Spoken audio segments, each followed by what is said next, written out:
Nadeau Shave Company, where tradition beats modernity. So, Liquid Zulu, how are you doing? Pretty good. How about yourself? Not too bad. It's snowing over here, so it's been a bit of a mess. We haven't had any snow pretty much all winter, but now we're just getting dumped on. Yeah, at least it saved it up.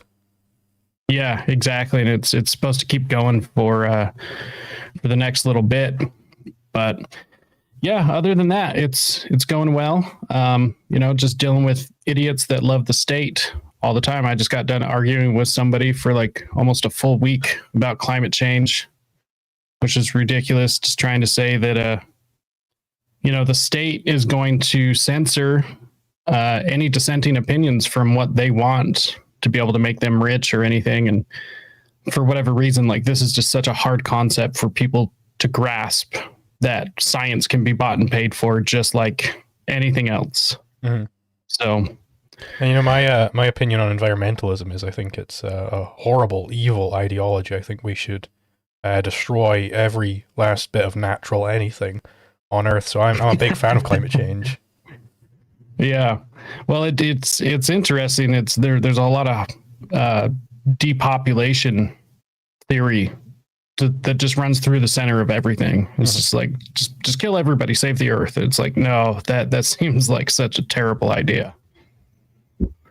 So I did want to get into who are you and where did you get these ideas from? What led you to believe what you believe?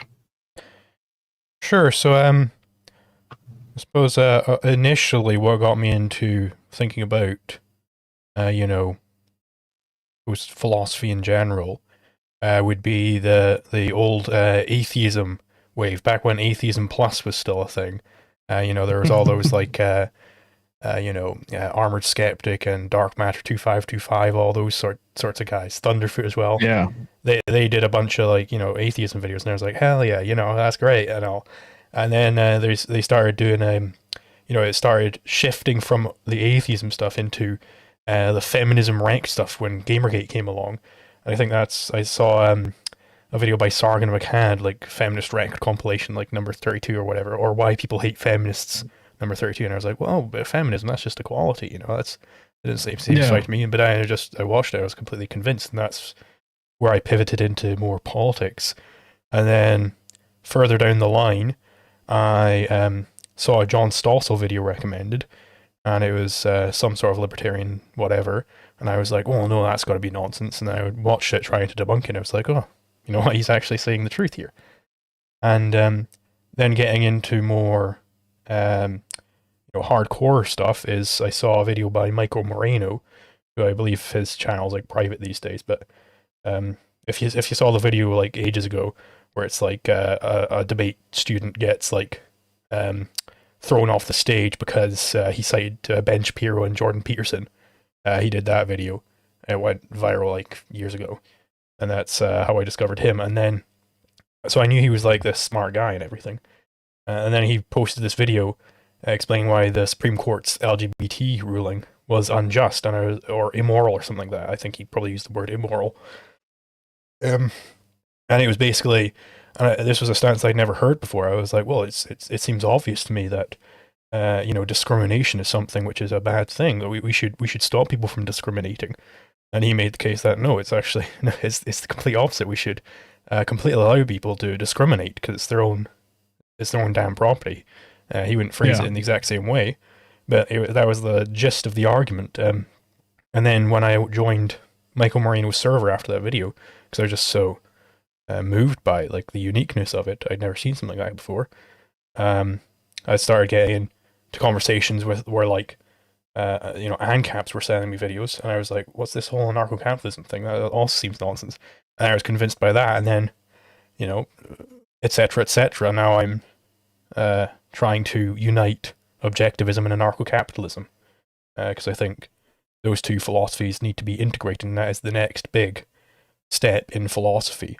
And philosophy cannot properly progress until that integration has happened, and I think I have the chops to do it. I would have to agree. Not only that you have the chops to do it, but also that that is the next big movement. Um, so I interviewed Michael Oliver quite a while ago. Yes, I heard about him. He did a book on this. I haven't read it yet, but Yeah. yeah, he was basically trying to do the same thing like decades ago. Yeah. And you know what's funny about him is that he just like he wrote this book and he hung out with Murray Rothbard and he just now barely even thinks about it. Yeah. It's just not even a thing to him. He's just like, oh yeah, I just wrote this book while I was in college and you know, I can't even believe that people still read this. And I'm like, well, yeah, like this is the next big thing. I can't believe that you're just like so nonchalant about it. Yeah, you need someone to have a hyper fixation on it, I think, which I definitely do. That's that I don't want to whatever path I take in life, it's going to have to include integrating objectivism and anarcho-capitalism, or else I won't choose it. So is that what you would consider yourself as an anarcho-capitalist? Yes, with respect to legal theory, I'm an anarcho-capitalist, but philosophy in general, I just call myself an objectivist because I think it's naturally implied by objectivism, hence why I think they can be so cleanly integrated. Yeah. Do you kind of want to give just like a quick rundown for what both of these are, just for anybody listening that might not know? Sure. So, sort of the most concise definition of objectivism I can come up with would be it's a philosophy where you consistently apply the primacy of existence across the board. So what I mean by that is there are basically this is the big innovation by Ayn Rand in metaphysics, is that she identified that there are two fundamental stances in metaphysics. Either existence has primacy or consciousness has primacy.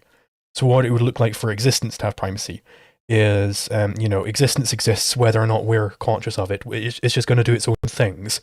And then we are after that, and we're trying to apprehend these immutable laws of nature as they are, right? And then the alternative view would be where consciousness has primacy, where, there are a few different forms of this. There's the supernatural consciousness, that would be God is the one who decides what the rules of nature are, and he can change them at will, and it's his consciousness who has primacy. Then there'd be primacy of the social consciousness, which would be something like, well, it depends on the agreement. It depends on, your social conditioning. That's what determines what reality is. And if we all just decide that we want there to be more money without inflation, then we can just agree on that, and it'll be true. That would be the social primacy of social consciousness, which is a derivation from Kant.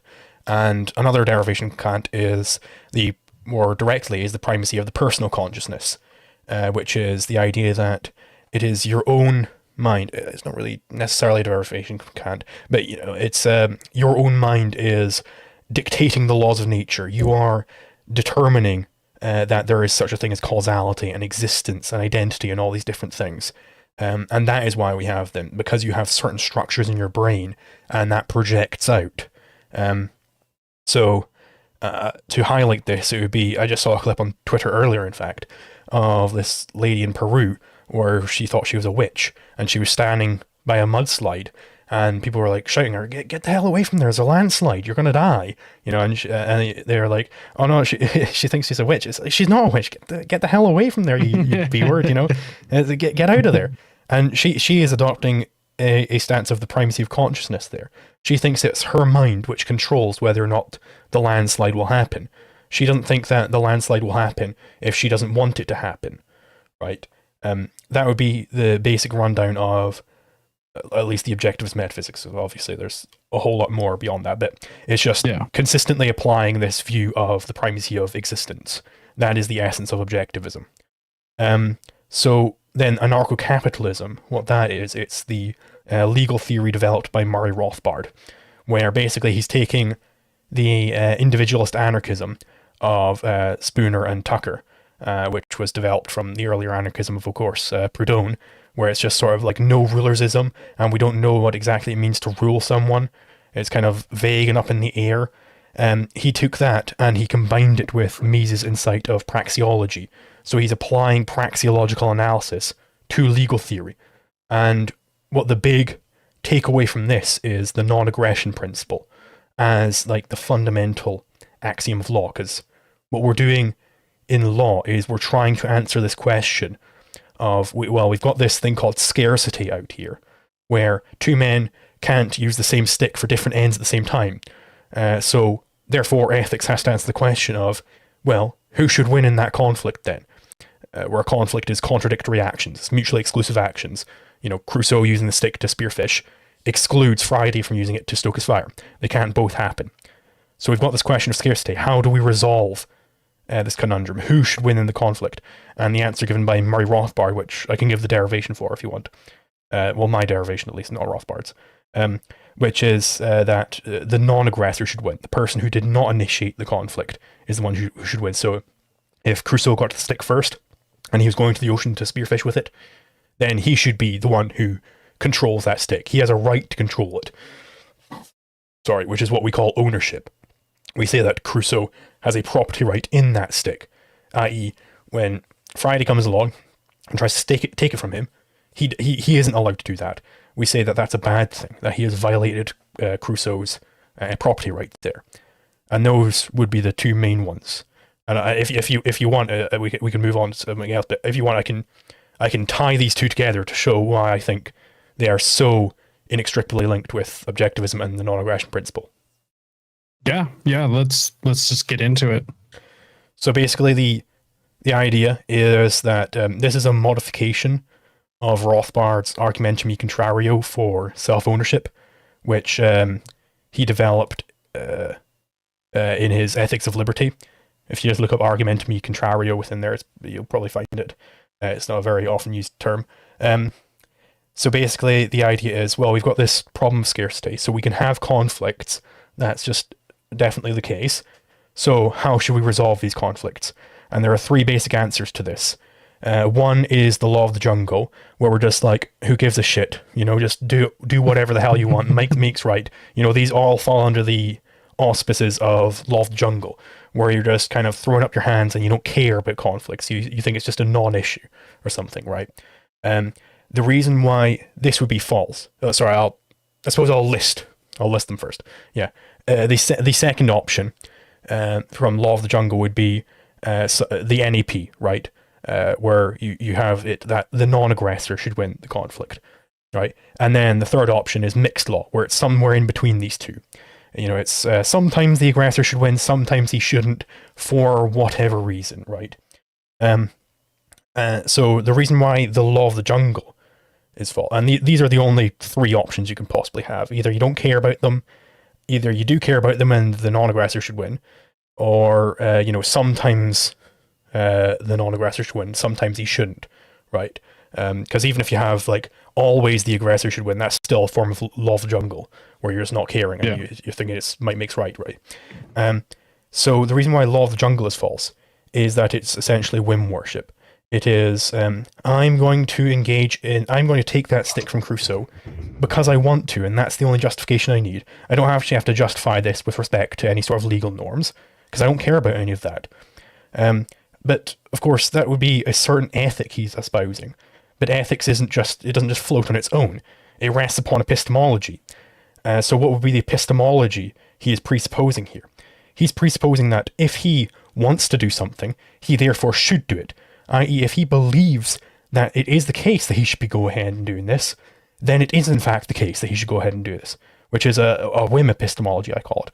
And that, you can see how that would then tail back into the primacy of consciousness, that it's his mind which is determining what it is that he should be doing in this situation, right? It's not that reality has primacy and he's just secondary to that. It's that his mind has primacy, right?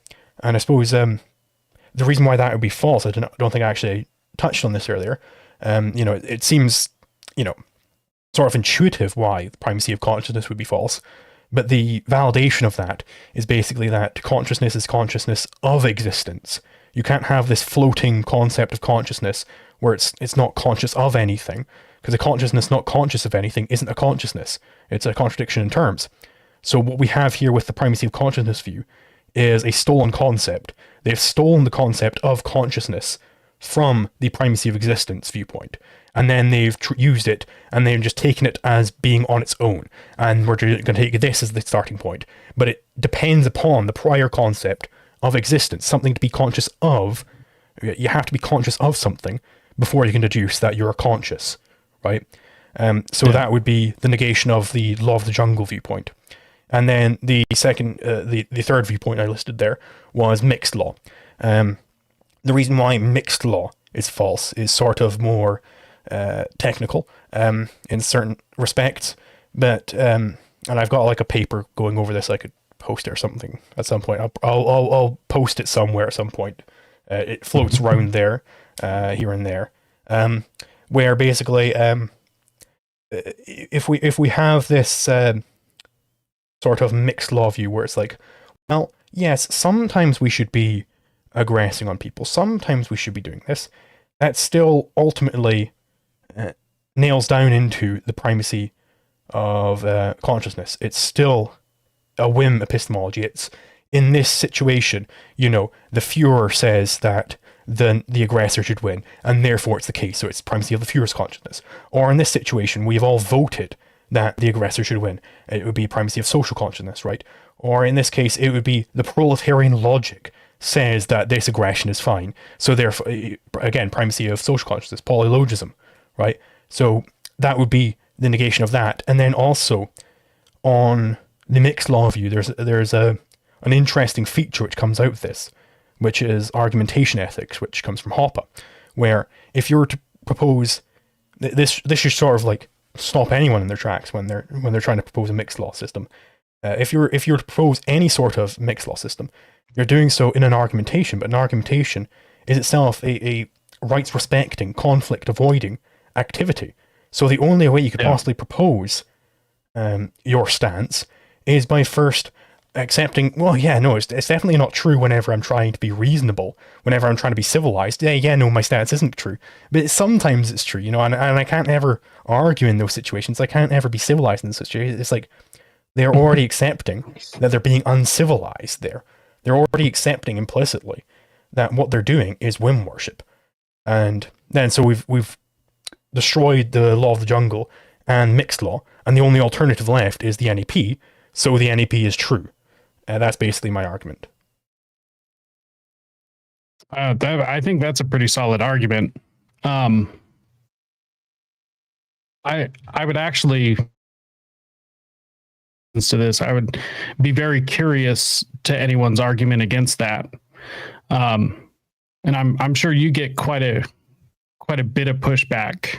Well, I've seen you on Twitter and some of the arguments that you've had.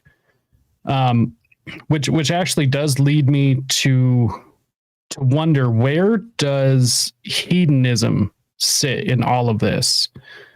Is that more of the law of the jungle? So hedonism isn't necessarily a legal viewpoint. I would say law of the jungle would, you know, hedonism as applied to law would be a form of the law of jungle, certainly. But hedonism is sort of broader, where it's this sort of almost Nietzschean or Sternright viewpoint, where anything is a moral value if it's intended to be for myself. You know, if the goal of the action is to benefit myself, that means it's beneficial. What Ayn Rand says about that is basically that it's a package deal. There are two fundamental questions you have to answer when you're making any sort of ethical theory. First, you have to answer what a value is, and then you have to answer who the recipient of value should be. And both altruism and hedonism substitute the first question with the second question. They just ignore that first question of caring about what a value is in the first place, and then just go on and say, well, if it's intended for myself, then it must be good, and that is a moral action, right? So they have to untangle this package deal, because these are two different questions. They can't be answered in the same breath. And that would be the defeat of both altruism and hedonism, because altruism is just saying, instead of being where it's whatever it's for me and I'm the intended recipient, that makes a good action. It's whenever it's intended for someone else. So long as I'm not the recipient, then it's good, right? So they would be destroyed in the same argument. Yeah. So where do you see, at least, I would say, because in case anyone doesn't know, you're actually over in Europe, right? The UK. Mm-hmm. So in Western civilization, where do you view Western civilization as sitting currently in respects to where we are legally? Because it seems as though things are heading in the opposite direction in every way that, at least here in the States, like this country seems to be heading in the opposite direction in which our founding fathers intended our legal system to head. In fact, I would view the United States the exact type of government that was warned about by, people like Thomas Jefferson, George Washington. We are now living under the exact type of government that we were warned about. So how do you view Western civilization and where we are heading legally? So basically, the cause of all of this is the rise of Kant within philosophy, because there was this big, there are skeptic waves throughout all of the history of philosophy. Where it's just like, well, maybe we can't know anything. Who cares, And whenever you have one of these skeptic waves, it always gets answered. Skepticism just can't last forever. It's not possible. So it ends up getting answered at some point, either by an Aristotle or by a Plato, right? But in the wake of Hume, when Hume was posing his question of how can we achieve any certainty of reality, then Kant was the one who answered him, who was the arch Platonist. Basically, you couldn't have asked for a worse philosopher to answer Hume, and that is what caused the rise of Nazi Germany. It's what caused the rise of communism. It's what's caused every problem with respect to our legal system you see today, and that is why the US has gone downhill. It hasn't gone downhill, because of there aren't enough great men, or the psychological conditions are ripe for a dictator or anything like that. This is all downstream from philosophy. The reason why the US is going downhill is because they accepted Kantian philosophy, at least implicitly. So on Kant's view, reason is completely negated. Man's mind is completely negated. It has no power to do anything. So you have to look towards these all-powerful mystic dictators, and they'll tell you what to do. And you see this all over the place. I mean, people like to call Rand's villains unrealistic, but really, I've never found more realistic villains than Rand's villains. They surround you every day. You just have to know what to look for. So that is what has caused the US to decline. But, now we have an answer to Kant. We have Ayn Rand, thankfully. And that is why I view what I'm doing as the most important philosophical project. Because Ayn Rand herself wasn't entirely consistent in applying the primacy of existence. She wasn't consistent specifically in politics. She viewed politics as an actual area of philosophy, which it isn't. So what she was doing in her politics was, we have man, we want to be supporting man's reason, right? So what sort of society should we have in order to allow man to be rational? And that's already taking a societal primacy there, right? It's what sort of how do we want to organize society? How should we organize the polis, right? But the polis doesn't have any sort of actual existence unto itself. It's just a derivative of the individuals that make it up. So the real question she should have been answering was, how do you resolve conflicts? And this is what Murray Rothbard got right. And if you just apply Ayn Rand's reasoning to the correct question, which is how do you resolve conflicts, then you get this brilliant system of anarcho-capitalist legal theory properly situated in its place in philosophy, and the whole system just completely works, right? And that is what's required to truly make a formidable force against Kant. Because Kant, say what you want about him, but The guy was really rigorous with everything he did. Like he didn't cut many corners. It's basically impossible to read a single word he says because he speaks in philosophies rather than English. But he was very rigorous still. He built up this massive system, and like every part like connects to other parts. It's not clear how it connects, but you know it's in there if you have the correct mystic chops, I suppose. But yeah, so we need a truly down-to-earth, grounded philosophy which everybody can understand and which completely annihilates every single myth born from the primacy of consciousness. And that is what I'm pursuing here. What do you believe to be the biggest thing standing in the way of people accepting this? Because when I came across this idea of anarcho-capitalism, it just seemed to fit so naturally, and it just, I mean, I hate to make this argument because it's not an argument, but it felt right. You know, it just seemed correct. I don't understand how else to explain it other than just that. Yeah, and so, it's so simple. So that makes sense because you know, I have had the same experience, and many other people have had the same experience. What this is we are honest in our viewpoints. We are honestly trying to comprehend reality, and we implicitly understand all of these facts about metaphysics, epistemology, law. We implicitly understood them the whole time. But then when you get that explication of it, it's like oh, that's so obvious. Of course, that's the correct way of doing it, because if you're truly an honest person, then you must implicitly accept at least the basic version of objectivism, right? So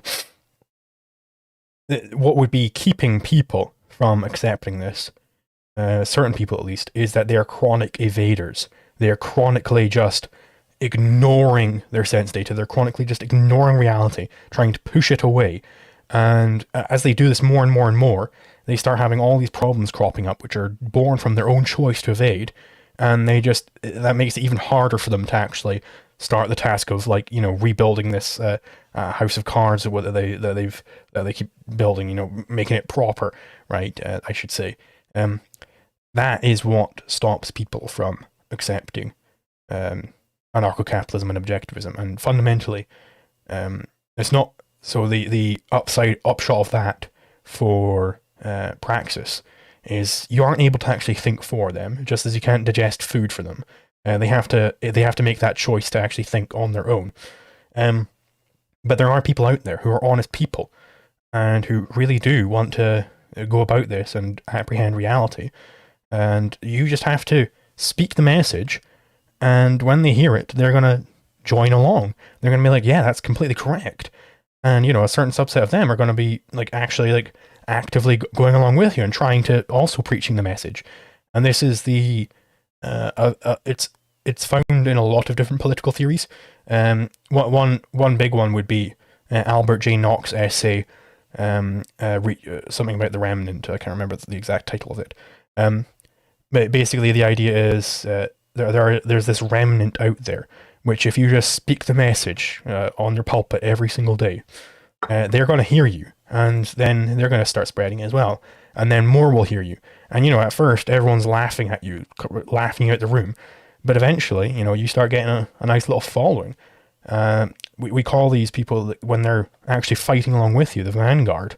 And once you have a sizable vanguard, you don't need that many people to really do a big shift, because most people are second-handers. They are just following along with whatever the political temperature is at any given moment. They don't really think for themselves at all. And, you know, Lenin found this out. He had like, 15% of like the political seats in Russia, and he was able to take the entire country over. Like a very small amount of political power, but he had situated himself correctly in order to take over the biggest country on earth. I shouldn't say greatest, but yeah, biggest country on earth. And if you want to know more about that specifically, look up Libertarian Leninism on YouTube. There's some videos by Springtime of Nations which goes over this in greater detail. That seems like quite a mix. Libertarian Leninism. Yeah, it's basically Leninist strategy, but applied to libertarianism. Interesting. I mean, at least, Lenin was successful. Of all things, he might have not been correct, but he was successful nonetheless. That's really interesting. I'll have to look into that. So it comes down to people just not being honest and just rejecting truth. Because I mean, everything that I've dealing with people, it seems exactly as that. It's just people evading everything.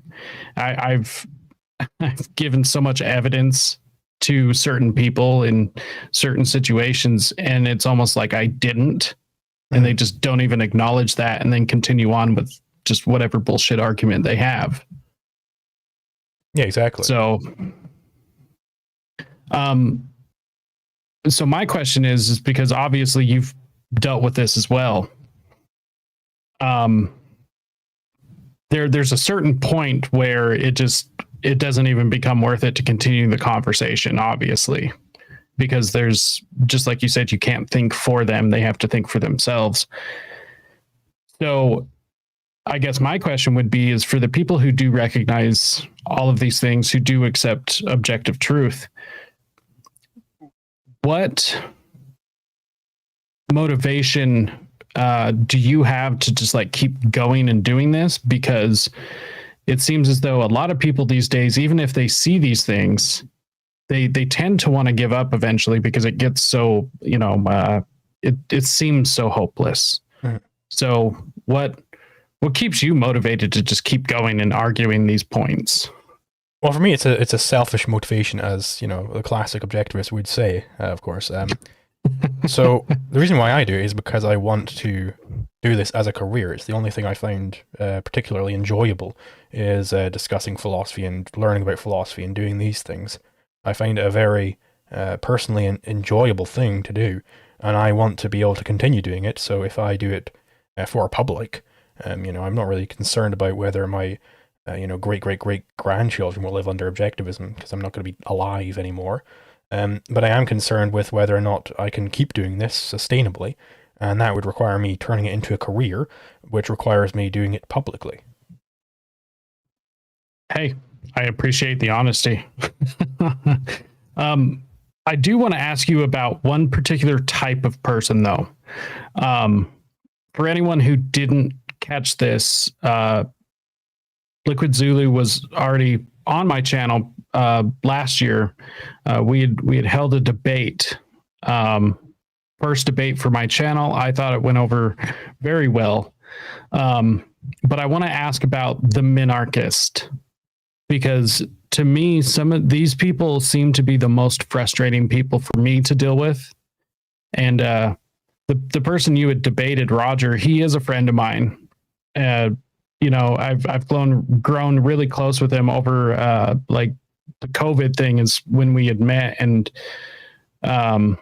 however, that part of him I do not like. That's just not something about him that I like. But I can have friends with differing opinions. But what do you believe it is with the minarchist? Why is it so easy to believe 90%? And then just like this last 5-10%, they're just like, no. I can't go without a military, or I can't go without, border patrol. Let's see. I think it's just this general tendency we see a lot, even beyond the minarchists, where people are unaccustomed to truly consistent thinking and being consistent in every aspect, because they get uncomfortable after a certain point, and then they listen to their uncomfortableness, they place that over the truth, and then they're like, well, I'm not going to go any further, I mean, we see this with not just the minarchists, but also Walter Block. He's an anarchist, right? And he says there's such a thing as a virtuous crime. He thinks that, well, yes, the NEP is a general rule of thumb. It applies almost always. But then there are these cases where, someone's suicidal and they're going to jump off of a cliff. And, it's fine for you to violate their property rights.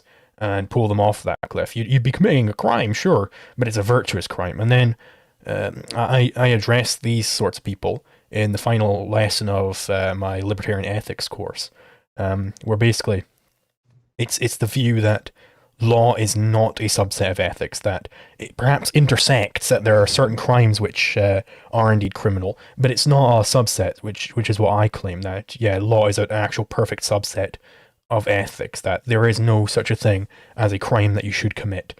And the sort of, I've already gone over the derivation of the NEP, which was from ethics, so you can already see there how you'd get it to being a subset, but also just on a general level, if law is not a subset of ethics, what exactly is law describing? If it's not describing how you should deal with conflicts, what are you saying when you say that something is a right? What are you saying when I say that I have a property right in something? What exactly does that claim mean? Does it just mean that if you were to try and take it from me, that would be aggression? It's like, okay, so what? Right? So what if it's aggression? Who gives a shit, right? It doesn't matter. Yeah. Right? So that would be a general tendency where people are unwilling to really be entirely consistent in their viewpoint. And I'm not sure what exactly it is that keeps people from that, if they've gone so far, But, after a certain point, they just get a little bit too uncomfortable, and then they place their feelings over the facts, in the words of Ben Shapiro. For such a little whiny man, he has said a few great things. I don't know if that makes him a great man or not, but I would probably argue not. Yeah. But especially these days, man, his whining has just gotten out of control. But yeah, the minarchist always just seems so interesting to me. I understand the rationale as far as like why that might be attractive, but I sat and argued with a gentleman one night about shipping lanes. And he was telling me that, of course, we couldn't have, full anarcho-capitalism because, we need a military to protect the shipping lanes and all of these other things. And this was something that he did in the military. It was part of his job was, basically being a privateer, being hired by the state to be able to protect shipping lanes. And I flat out told him and got him to agree that it would be better for him focused on doing exactly that. He has the experience to do it. And it would be better for him to do it instead of having somebody like the government who has no experience in doing this, that they outsource everything. And he agreed to it and still just couldn't make that extra leap to be like, I understand what you're trying to say. And so I view the minarchist or people that just can't take that last little step of faith or just acknowledging the objective reality of it. I just find those people the most frustrating because they're so close. They're just like right there. So, but I do believe that debate did go over well. I got a lot of good feedback, even from your audience as well. I thought it was good. I thought it was eye-opening. Just for the record, I think you did win the debate. Yeah. Of course, you're an honest man. Yes. Yes. One thing I did want to touch on, this is a very controversial topic. I don't think it should be. However, there's not too many people I would genuinely want to talk about with, just because people just get crazy. But I had seen an argument you were having with somebody over the age of consent, which as soon as people hear that, they automatically go to like a sexual place, which seems very strange to me. Mm-hmm. That's like the automatic thing that they think of. Mm-hmm. Because this involves so many other things. The right to work is a huge thing. It's like, yeah, the child labor laws. Why is this, in your opinion, why do you believe that, for one, that this has been spun so negatively, and why has it been asphyxiated, I guess, to libertarians or amongst those group of people as an insult? Well, I think basically people sense the uncomfortable territory very easily when it comes to age of consent. And, you know, it's the uncomfortableness is just at an all-time high there. And they're not confident that they can work out an amicable solution here. So they just leave the whole thing alone. They don't want to unravel that little bow that they've got there. I'll just accept whatever the current social norms are, and then nobody can blame me for accepting the current social norm. They can't blame me for accepting that. You know, it's just what everybody believes. Basically, they just have a lack of confidence in their ability to really address this properly. And the best sort of argument on this front, on the front of children's rights, the best sort of treatment of it ever is this paper called from a guy called Ian Hersom, a friend of mine, called A Rational Theory of the Rights of Children. You can look it up. You can find the PDF online quite easily. And basically, the idea is, on the rational approach to it, is we have to just throw out all of these cultural norms. You know, we're not just accepting them on face value. We've got to really analyze the situation. What is it that would be specific to a child that would sort of play on rights theory? And the idea is that a child can't communicate his will, and that is the precise legal definition of a child given on this viewpoint. So a person who's asleep, they would be a child in the legal sense. A person who's in a coma, they would be a child. A person who's like passed out in the snow, they'd be a child. And of course, the very young, they would be a child, right? What is specific to them, as against anybody else, is that they cannot communicate their will. You know, so if you come across the sleeping man in the snow, and you know, you want to take him to a hospital, what would be the justification of taking him to the hospital? Is there some implicit contract, which a lot of people like to use there, where you're allowed to take him to the hospital? It's not really clear what exactly is being contracted there, because contract just is a set of terms for how you transfer property from different people. He's certainly not transferring his body, because you can't do that. So implicit contracts are out. So what the idea is that you don't know what it is that he wants done with his property. So what you're allowed to do to him is to preserve him in order that he can then wake up at some point and tell you what he wants done, and then he can negotiate for his own care.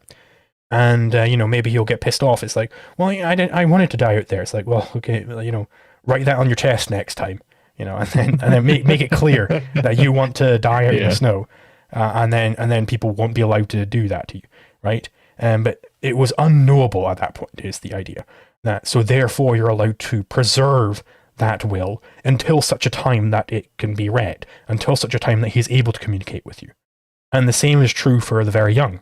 They are not physically capable of like really understanding language. They haven't quite developed the, you know, prowess which would be required to say, yes, I want to go down in that coal mine, and I understand all the risks there, and I really understand what it is that I'm saying here, right? Rather than just like, you know, repeating certain sentences like people speak in their sleep all the time. That doesn't mean that they're consenting to whatever, right? So that is what it is about a child, you know, in the sense of a very young person. That is why you aren't allowed to just, you know, have sex with them, or send them into a burning volcano, or throw them up onto a power line or something like that. That is why, because they don't understand what it is they're saying, so they might as well just be saying blah blah blah blah blah blah blah, right? It would be no different in terms of law. But as a child develops, they start to understand certain things. Maybe they can understand what it actually entails for them to have a paper round, you know, where they start delivering papers to the different neighbors, and they get some money from that. Maybe they understand that at a certain point, and then they'd be allowed to consent to that type of work. And, you know, the anti-child labor laws, it's basically driven by people who are jealous and don't have that kind of drive, and want to see everybody else have that drive stamped out of them. So it's like, no, you're not allowed to do that, little Johnny. You're not allowed to work in your family's cafe or something, even though they fully understand what it is that they're accepting here. And that is why there's no such a thing as an age of consent, because people develop at different rates and for different things. So it might be that I can understand the risks involved in doing a paper round, but I can't understand the risks involved in working in a nuclear reactor. So I wouldn't be allowed to consent to that line of work, but I would be allowed to consent to the paper round. And so different people are going to develop at different rates. Like, there are some people, they have like, certain mental problems where it might take them until they're in their 30s before they can really grasp what it means to consent to sex, right? And we wouldn't want these people to just be raped, essentially, by saying, no, they're 18, they must be able to consent now. And, it goes the other way. There might be somebody who's 17 years old, and, they're perfectly capable of understanding what it is that they're doing. And you're just saying, nope, they're not 18 yet, so they're clearly not able to do anything, right? And it's the same, it's like, there are so many instances where it's clear that this is an insufficient system, age of consent, that is. You have basically like the Romeo and Juliet laws where they're both under 18, and then suddenly they're able to consent now. Like, it's not clear why that would be the case. And, you have like different ages for different things. So it's clear that they accept that, you can probably consent to sex at 18, but you can't consent to having alcohol. So they understand that there are different rates. You develop certain capabilities before other capabilities, but then they just don't apply this consistently because basically the state can't handle such a thing because they're incompetent, and they don't think that they have the ability to really unravel this bow and really address this situation seriously. So they just ignore it completely, and they don't want to touch it at all. Well, and how could a state, which I would argue doesn't actually exist. It's mainly just a bunch of symbols and ceremonies, and like a state doesn't actually exist. It's just another group of people that just claims themselves to be a state. But how could an institution like that even begin to unravel such a thing? Of course, they're going to have to blanket in anything. That's why, everyone is demanded to get health care, or everyone, it's like vehicle insurance. That gets me hot. That gets me so pissed. And it's like, of course, that's why everyone's required to get vehicle insurance, because they can't determine on an individual basis who is more likely to get in a vehicle accident, or more likely, or who deserves to have a certain amount of coverage, or any of these other things, which would actually make it more sensible. Mm-hmm. So, it doesn't make sense to me. There are very, I can't think, at least off the top of my head, of anything. Well, for one, I can't think of anything good that the state does, but they're very good at violence. They're very good at that. Well, are they even good at violence? I think an ANCAP private security force would probably be far superior at enacting violence, but they'd be more just. That's true. They're good at being criminals. They're good at being bad. Yes. They're just good at being bad at everything they do. Yeah, it's the age of consent thing. It just really confuses me. And I was speaking with a friend about this the other day. It really pisses me off with the libertarians, because like all of a sudden there'll be somebody running for office, and there'll be somebody who's well known or whatever, and they'll get on a legitimate debate stage, and then they'll get up and say something about age of consent. And that's probably not the best way to run. That's probably not the best thing to put out on your at the very front of your campaign. Even if it's a principled stance, it's just always amazing to me. And it seems as though that has been used to keep a lot of people who might be able to affect actual change, to keep them suppressed, because the general public hears that, and they're not going to be okay with that. Mm-hmm. But because their mind automatically goes to this really disgusting place. what the principled people out there, the remnant, should be thinking about this is, yes, the public are going to be disgusted, but the public will also be disgusted when you say that you want to legalize fentanyl, right? The public are going to be disgusted by your entire platform. Like, they're completely irrelevant. And the public, the sheep people, they're completely ineffectual in any sort of political change. They can't do anything. They're just basically, we've got this big ball rolling down the hill, and we're trying to change the direction of this ball.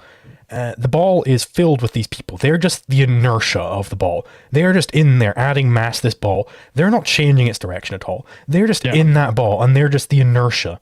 And they're going to make it hard to shift the ball. You know, you shouldn't be concerned with making sure that you shouldn't, when they say, hey, don't be shifting the ball like that, you should be shifting the ball like I'm saying. Don't listen to them, because they're not fucking shifting the ball. It's not their job to shift the ball. They can't shift the ball unless they actually, you know, graduate, grow the fuck up, and start thinking. Which, ironically, you know, these people who are so concerned about the age of consent, they have a far lesser intellectual capacity than a lot of children. So, you know, that tells you everything you need to know, I think. Well, you know, thanks to those government schools, you know, there's a lot of them. So, one thing I wanted to ask you about, because I thought you would have an interesting take on this, is what do you feel, if any, is the place of certain ideas in not only the individual but society as a whole? Certain ideas like duty and honor, do those play a role? And if they do, how important are these ideas? So I'd say something like duty, if you're taking it as like a deontology sort of thing, where like Kantian ethics, where it's like you should do this because it's your duty for no other reason, that would be a bad sense of duty. But if it's something like, I have a duty to refrain from infringing upon your rights, that's a good sense of duty. It's not just because it's your duty, it's because otherwise you're a whim-worshipping jungle demon, right? That would be the reason why. There's further stuff to.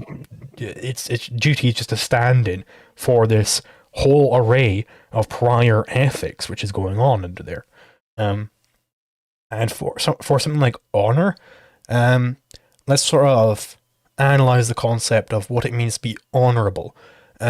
Maybe that means that you are doing right by your ancestors, in which case it would be a bad thing. Don't be doing things because you'd be doing right by your ancestors. Maybe honorable means something like integrity, though, where, you know, you are just really just being yourself and sticking to your guns, and you're not caring what the hordes of second-handers are telling you. Like, the sort of, in this sense of honorable, where it means integrity. The good fictional archetype for this would be Howard Rourke in The Fountainhead. You know, that, if you read that book, it's a brilliant book. That'll give you an idea of what I'm getting at when I say integrity, where it's just a completely integrated man. He's just stalwart in doing things the right way. He isn't concerned with compromising his values for inferiors, for second-handers, for anybody like that. And that would be a good sense of honorable. So if that is the sense that somebody is saying you should be honorable in, then definitely, you know, stick to your word, sort of. So it would be perhaps a way to say that you're honorable. He's honorable. He sticks to his word. You know, that, yeah, definitely be honorable in that sense. Another thing I kind of wanted to touch on too, and this is something I've really been digging into, the importance of, because it seems like we are in such a deficit, but the importance of shame like social stigma, because my personal opinion is that first of all, there's a healthy way to go about it. Obviously, something like this could be abused and used against people in a very negative way, but I can't think of anything that couldn't be abused and used in a negative way. But there seems to be like this ultimate deficit of shame, which seems to be some type of like self-governance on like a societal level. And I look at things like, you know, the anti-shame movement, which just, it seems to have sprung up out of nowhere over the last, I don't know, 6 to 8 years or something, you know, fat shaming, slut shaming, what, like whatever. And I'm not saying these people should be shamed necessarily. However, there seems to be this proponent of fighting against shame, and all the people who do it seem to be statists. And so I kind of wanted to get your take on what do you believe the importance of shame plays in a culture? So there are sort of, I think, two different angles I want to approach this from. The first is this idea of, like, you know, slut shaming, fat shaming. What this is getting at, what shaming is meaning there, is really judgment. It's judging what someone is doing. And, you know, this goes back to the Christian ethics, judge not, right? It's not your place to be judging these people. That's on God to judge them. So in that sense, the anti-shaming movement would be an outgrowth of Christian ethics, and it would be horrible. I think it's completely incorrect. It's a complete inversion of the correct ethical principle, which is judge. You should be judging people. You should be evaluating everything that comes across your vision. You should be integrating this knowledge, seeing how it plays into your life. Is this good? Is this a good thing? Is this a bad thing? Is this a true thing? Is this a false thing? You know, doing this with everything that comes across you, right? You should be evaluating everything. Judge everything is the correct ethical principle there. And then there'd be another sense, which would be shame is meaning, like, you know, this deep sense of like, oh, I'm feeling bad about something here. This feels wrong. And, you know, again, with the Christian ethics, it would be, you are a sinner by birth. You should feel constantly shameful of yourself, you know, which is funny, right? You should be, it's sort of a guilt thing. You should be guilty. You are feeling guilty for something. Now, there is a proper rule. You shouldn't be feeling guilty just as a matter of principle, just all the time feeling guilty for everything you do, right? Because that's incorrect. You're just, you know, you're not applying a correct evaluation to everything here. Unless you really are just that evil, right? Where everything you do is evil. But that is the idea. Feel guilty when you do something that is wrong. You should feel guilty for that. And you should beat yourself up to the correct degree. So this is another thing where, you know, maybe you make a mistake. You do something bad, like you, I don't know, you're like playing baseball and you hit the ball and you smash somebody's window. It's like, oh Jesus, that was something bad that I did. You should beat yourself up to the degree that it was within your control, right? So another example would be, I can't think of another example, my apologies. But yeah, so not everything is within your control. You need to really analyze what is actually within your control. Maybe, you know, it's something like, so to elucidate that principle, where, you know, it is within my control to choose to speak Spanish, but indirectly. I can do that by taking Spanish lessons over and over and over again, and eventually I'll know how to speak Spanish, right? So that is within my control, but indirectly. I can't just choose to speak Spanish tomorrow, right? Yeah. Whereas something which is in my direct control is what to say next. Whether I put my thumb or my middle finger up right now, you know, like, I chose to do that. I was able to choose to do that. That's within my direct control. So, you know, really make sure, like, so there are two deviations you can make where you're feeling too guilty and where you're not feeling guilty enough, where you are, you know, you've done something, it's like, oh, well, that's in the past, water under the bridge. You know, maybe you, like, killed someone, you know, just to take a crazy example. Yeah. And you're like, well, you know, I don't agree that that was good. And, you know, I've learned my lesson, so I shouldn't feel guilty about it. Because I've learned my lesson, I learned that it was wrong, and now I'm just going to go along with it. No, you should, even if you learned your lesson, you should understand that that was a horrible thing that you did. And you should feel very, very guilty about that. Yeah. Yeah, just is crazy to me. I've argued with so many people about, and then this kind of all just ties in together. It's really one big question to me. The question of like honor and duty and having shame or feeling shame for doing shameful things. Because there seems to be, especially within the libertarian movement. So I'm really involved in, the libertarian circles in my area. And so I have a lot of these conversations, and there's this really fine line, but it's very pronounced between libertarianism and libertinism. And there seems to be a lot of libertines who just come in and there's just like no morals, no ethics. It's just like this hedonism based philosophy, or it's so hands off. It's like, well, whatever happens. It doesn't really matter. As long as, I'm not actively going and stealing the little old lady's purse, then it doesn't matter even if somebody does, because, well, it's not my place. And to me, I think that that's such a bastardization of any sort of objective truth about liberty itself. So yeah, so that would be sort of like a related error to those who think that that law is not a subset of ethics. Those who think that law is all there is in ethics, and there's no ethics outside of law.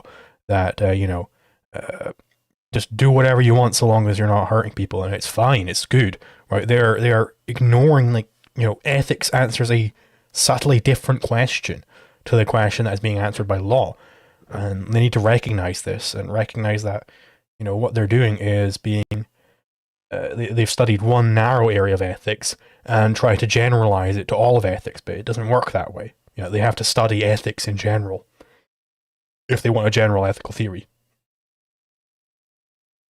So do you believe, and maybe this is the incorrect way to ask this, but like, do you believe, as far as if somebody was of that mindset, that secular ethics would be a way to go? Now, I'm a really big fan of UPB, universally preferred behavior.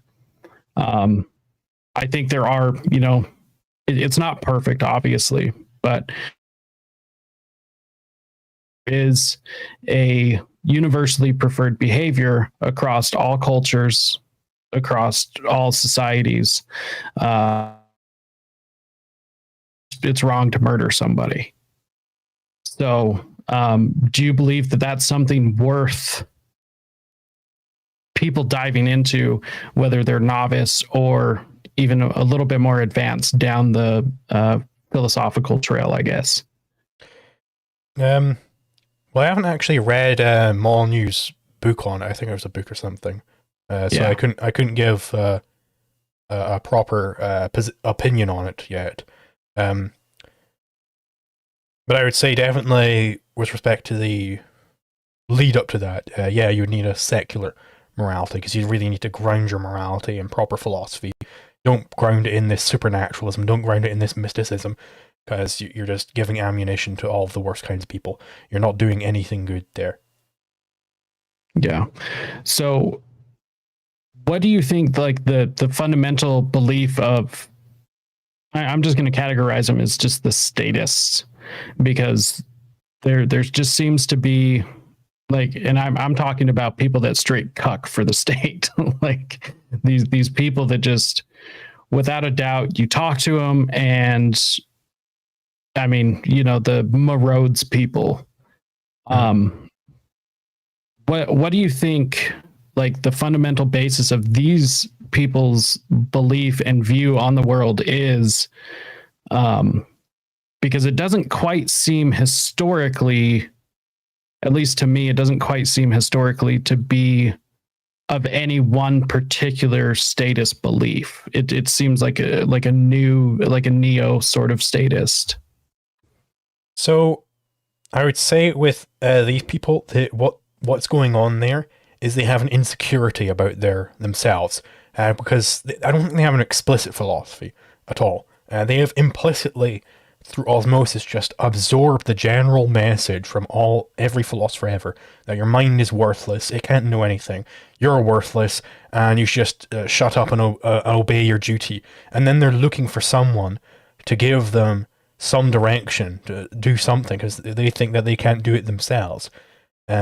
And then they look towards the state, and the state tells them you have to do X, Y, Z. They look towards the church. The church tells them you have to do X, Y, Z.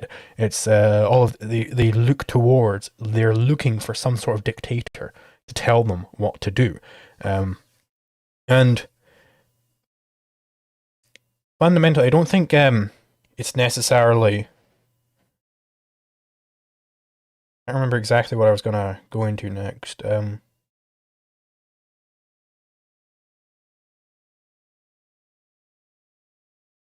So it's something about it being a new form of state. Yes, so I don't think it would be understandable that there's perhaps a bit of a selection bias here, because these hordes, who are unthinking completely, they have zero effect on the history of philosophy. They're completely irrelevant in terms of the history of philosophy. So we're not recording the Marodzer from pre-Socratic times. We're not recording the Marodzer from medieval times. We're not recording any of these people because they're completely irrelevant. They don't do anything. They aren't moving philosophy in any particular direction. They're just the inertia, which is just getting pushed along. And we don't record the inertia at all. So they're always going to just seem like, well, we haven't heard things like this before. But, in the explicit form, we can trace down where explicitly did this come from. It came from probably someone like Kant or Plato or Aristotle, someone like that. Some actual philosopher out there has originated these beliefs, and they're just kind of like vaguely spouting them. Yeah, and I think that's another thing that really irritates me about a lot of this, is because I've spent a lot of time reading, spent a lot of time by myself looking into these ideas, and obviously I can't expect everyone to waste their time reading. I don't really think it was a waste of time, but nonetheless, it's just such an ignorant place to come from, and then come in with such confidence that this is the way that things should be, or that it was just like arguing with these people pushing climate change.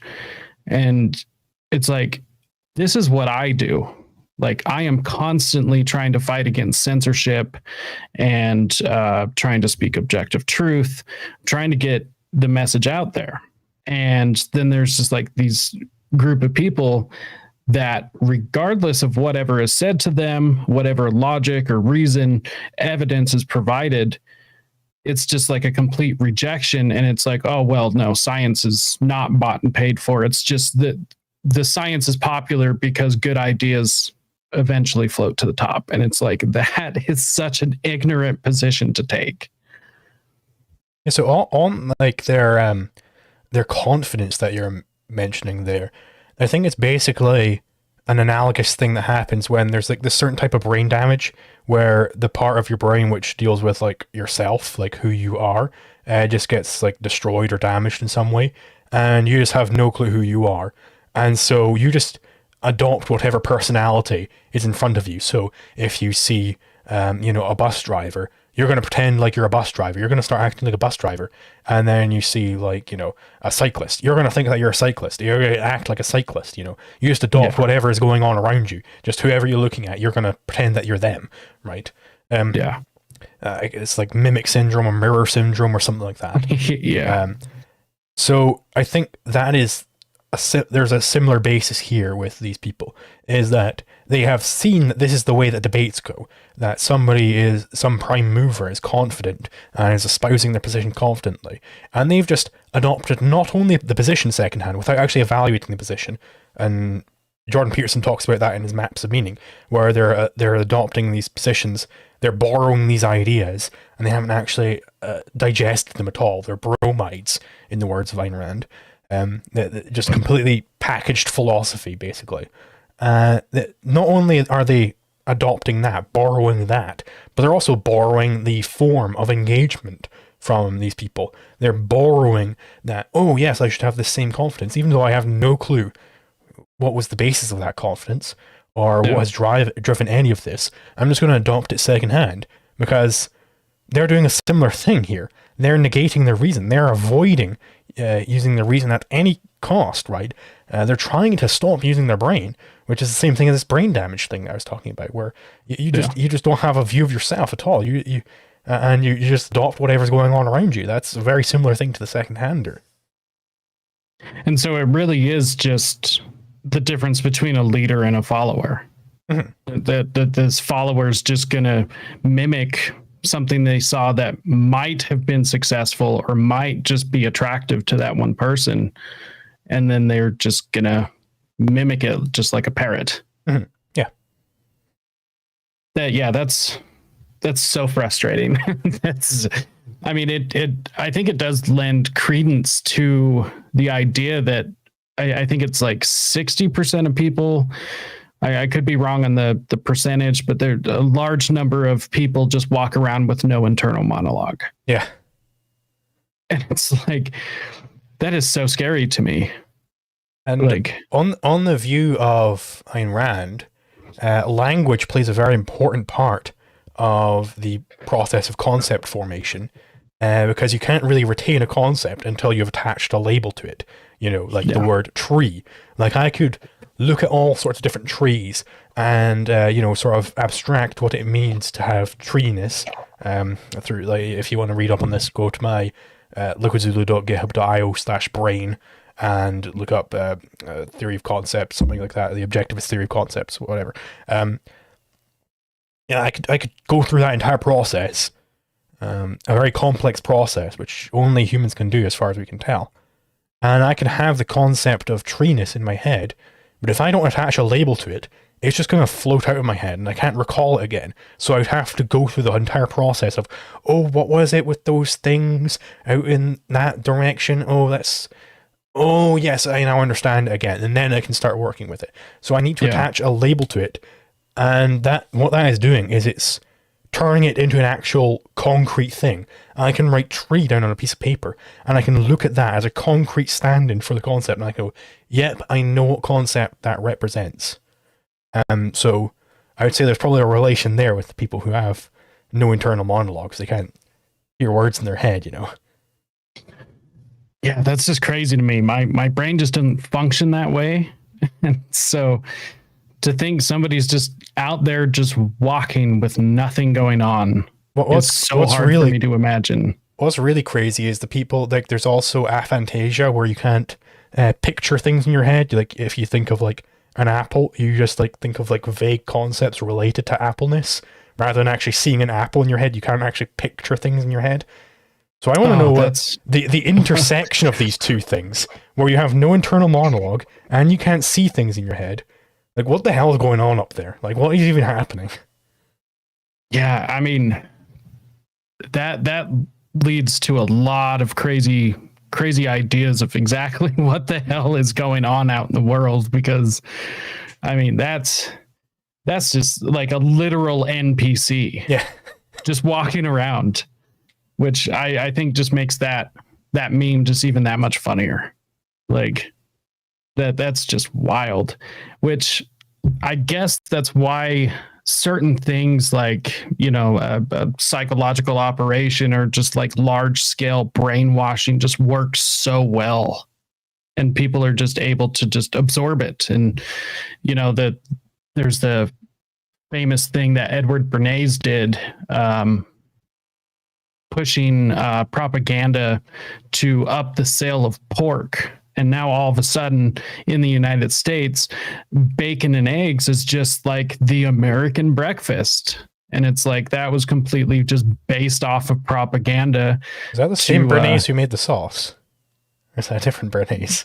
No, different Bernays, I believe. I was thinking, is this food related? I was going to make a Bernays sauce joke, and I was like, wait, maybe it is the same Bernays. But yeah, it's crazy. It's just, I mean, I laugh about this. The same Edward Bernays, he created a propaganda campaign during the suffragettes movement. You know, the women's right to vote movement. Of at the time, you know, women weren't allowed to smoke in public, and all of a sudden, he pushes a campaign of women smoking in public and holding up the cigarettes as torches of freedom. And it's like that just got absorbed so well by so many people. And it's like very Randian. Yes. Yeah. I just look at like a public relations campaign like that, and I'm like, that's beautiful. That is just beautiful. It's nefarious, but it's beautiful, man. That's so I guess the MPC is just, it's real. It is real. And so we'll start wrapping up on this because I don't want to keep you too long. But throughout all of your experience, what do you think is, because obviously the path that we are on is, I'll just keep it at Western civilization, is not sustainable. And there obviously is a clear path in which things should be operating. I wholeheartedly believe in anarcho-capitalism, and that would allow humanity to just excel to such a degree that we have never seen before. So what do you believe the antidote is to the current NPC chaos that we're living through? Be like me. Integrate objectivism and anarcho-capitalism, do it well, and spread it. Those are the steps you can take within your own life. Obviously, I'm not going to advocate this as some sort of a duty. But, you know, if you enjoy doing that sort of thing, then, you know, do it yourself. If you don't enjoy doing it, but you enjoy seeing it done, then, you know, hey, Ko-fi.com/LiquidZulu, you know, you can support that type of thing being done. But yeah, that's the basic praxis there. That's how you solve it. And you're not going to solve it by trying to appeal for votes or, you know, trying to appeal to everybody in the room. That's just going counterproductive because, in the words of Leonard Reed, what the politician is he's just a thermometer of the political temperature, right? There's a certain political temperature in the room, and the politician is just a thermometer of that. The politician, as a politician, at least, you know, the politician might be doing other things on the side where he is moving the temperature. But in his duties as a politician, just as a politician, he is not doing anything. He's following the political temperature. This is why you see, like, Biden back in the 80s, he was decrying gay marriage, and now he's loving it, right? Because he's following the political temperature, and he has to, or else he's out of office, right? All of the politicians have to do this. They aren't the prime movers. They are also second-handers. The dictator is also a second-hander. He isn't the one driving what people believe. He is still following along with what people believe. He still has to adopt whatever the popular message is, or else he doesn't get to be a dictator, right? Yeah. This is what is found out in the Fountainhead. If you read it, it's a big revelation when you get there. And you'll be like, Eureka, I completely understand what it is that Zulu's talking about here. Because I can see it in actual perceptual form, which is the purpose of art, is to concretize a philosophy. And the Fountainhead is brilliant at this.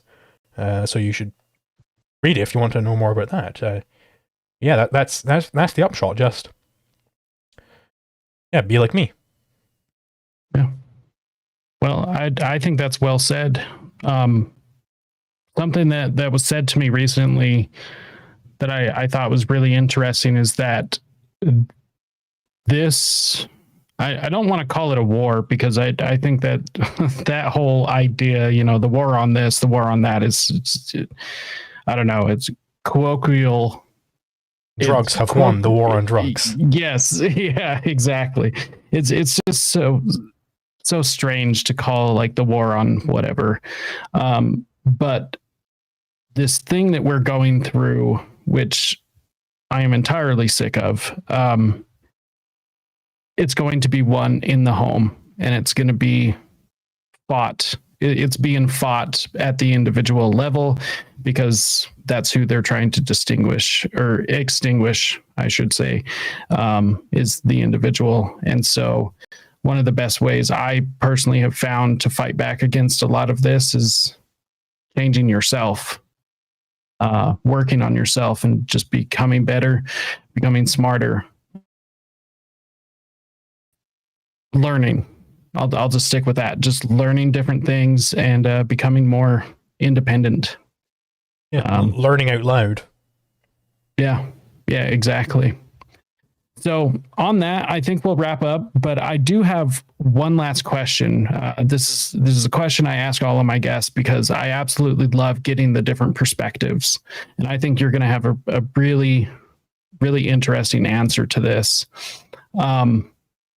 Why does liberty matter in the first place? Like, why does any of this matter? Because you have free will. Your mind is able to change things. You're able to choose your actions. And therefore, there are certain choices which you make that are wrong. Just by definition, you shouldn't make those choices. It's the irreducible primary of ought not, which is, I suppose, not even irreducible. It's just not, don't, false, incorrect. that is the primary there. It's incorrect that you should be evil and aggressing on people, just in the exact same way that it's incorrect that A is non-A. These are the same type of statement. One is an epistemic norm, sure, and the other is an ethical norm, but they're both norms, fundamentally. If I say that the sky is blue, what I'm saying is you ought believe that the sky is blue. I'm still making an ought claim there, right? So I don't want to be hearing any of this nonsense which we hear all over the place, that ought statements have no meaning. It's just mere semantics. It doesn't pertain to reality at all. No, this is a real issue. There really is this thing called conflicts out there, and you get into them all the goddamn time, right? Every time you see on your tax bill, on your paycheck, that tax, that is a conflict being initiated against you. That's very important for your life. Every time somebody scrapes your car and just drives off, that's an aggression being done against you. You need to stop all of these things, and you will be much, much, much happier. That is how you survive. These aggressive activities. They are apocalyptic, right? We all understand why apocalypse is bad. These activities are their own mini level of apocalypse. And that is why liberty matters, because it's anti-apocalypse. I think that was very well said. Do you want to give your shout outs where people can find you? Sure, you can find me on youtube.com/LiquidZulu for my videos. I've got an AIR video coming down the pipeline shortly. I've got courses being worked on liquidzulu.github.io. You can see the link just below my name there. There's only one course out in the moment, but I think it's a good one. It's a real doozy. And then there's also my wiki, which is liquidzulu.github.io/brain. And you can find out that is the main source of my attempted integration of objectivism and anarcho-capitalism. It's going to be there. So I'm going over the entire theory of all of philosophy, right down from metaphysics, all the way up into, the remote conclusions within economics. So theoretically, once it's all done, if it's, done in a certain sense, it's when it's at a sufficient point, then you'll be able to trace right down from the Cantillon effect all the way back to the primacy of existence. If you click enough times, you know, it's going to be just the best wiki that has ever been made. And you can find that there. It's still a work in progress. I'm only, you know, sort of into the epistemology at the moment. I'm up onto the theory of concept formation, so breaking out the epistemology soon. But yeah, it's a great place to go. Hell yeah. I'm going to have to check that out because that sounds incredible, honestly. And to have such a resource like that available, honestly, good on you. I hope that, you know, that really does change everything for the better. Mm-hmm. You know, what's interesting right before we close out here, I had actually found you through YouTube initially, and I had followed you on Twitter and YouTube, but I never connected the two. I didn't like put the two together and realize you were of one, and so before the debate, I had realized, oh yeah, I've already been watching this guy. That makes a lot of sense, you know? So that's really cool to hear that you've put together something like that. And honestly, everyone listening, if you're listening to this, make sure and go check that out, because that's going to be an invaluable resource. If you're listening to this and you've made it this far, then I'm sure you're going to find it very interesting. So, hey, I would like to thank you very much for coming on. This was awesome. We'll have to get you back on, have some more discussions. We'll get into some more specific topics and dive deeper next time. I think that would be a lot of fun. I'm not able to have a lot of these conversations, so with too many people anyways. So yeah, I think that would be a lot of fun. Thank you for coming on this time. And everyone else listening, thank you so much for tuning in to another episode of Rise to Liberty. We've got some more episodes scheduled, so just keep an eye out. We streamed to Instagram for this one, which I think is interesting. Hopefully that went well. I'll check the analytics later. It was a new thing they offered, and got quite a few followers over there. So figured a couple of people might find it interesting. What the hell, right? More streams. Yeah, exactly. Just trying to figure out where to get the most traction. So, because just like you, I'm trying to put these ideas out there, and boy, you're right. There's a lot of people that do end up laughing at you, but I just keep chugging along, man. So, all right. And on that note, everyone else, until next time, stay free, my friends. Woot woot.